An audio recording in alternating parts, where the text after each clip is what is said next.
Assalamualaikum warahmatullahi wabarakatuh. Perkenalkan, saya Muhammad Hamzah, MAA. Perkenalkan, nama saya Nur Zahra. Perkenalkan, nama saya Syifa Nuraidah Yati. Ya, dan pada kesempatan yang berbahagia ini, kami akan membahas mengenai latar belakang, tema, dan isu-isu dalam studi agama kontemporer. Latar belakang, menurut Abu Dinata, hasil studi mendalam yang dilakukan para ahli tentang cita-cita Islam yang terdapat dalam Al-Quran dan As-Sunnah dalam hubungannya dengan berbagai aspek kehidupan umat manusia menunjukkan sebagai berikut. 1. Dalam bidang sosial. 2. Dalam bidang politik. 3. Dalam bidang ilmu ekonomi. 4. Dalam bidang hubungan sosial antara umat Islam dengan makhluk lainnya. 5. Dalam bidang hukum.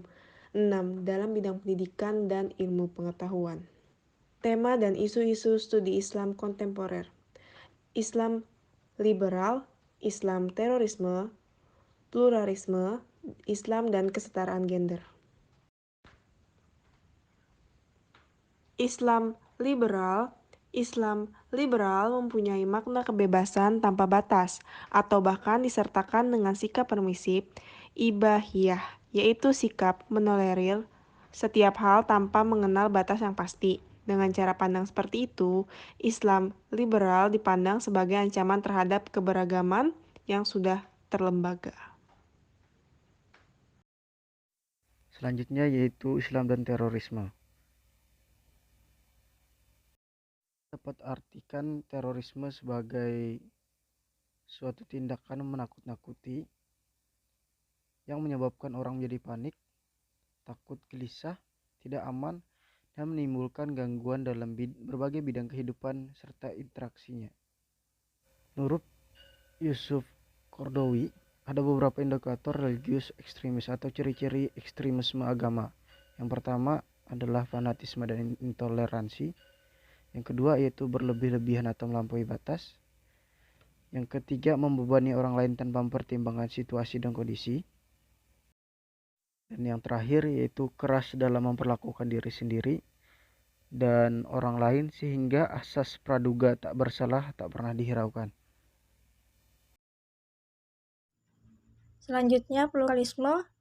Di antara ciri-ciri utama pluralisme ialah sifat menerima perbedaan yang ada, menghargai kekurangan dan kelebihan masing-masing pihak, dan kesediaan mengambil dan memanfaatkan yang terbaik.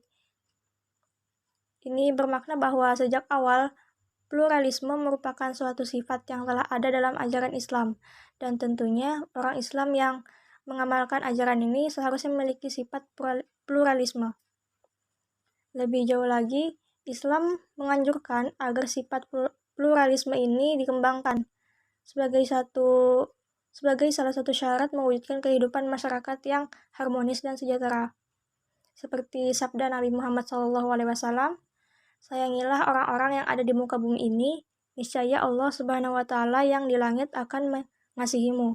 Bersayang-sayanglah, niscaya Anda disayangi pula. Sesungguhnya Allah merahmati para hambanya yang bersifat penyayang. Selanjutnya yaitu Islam dan kesetaraan gender. Sampai sekarang banyak penafsiran ayat Al-Quran yang masih diterjemahkan dan dipahami menurut pola pandangan patriarkal, yang artinya masih menonjolkan kepentingan laki-laki. Akibatnya, kepentingan laki-laki lebih diunggulkan dan ditonjolkan.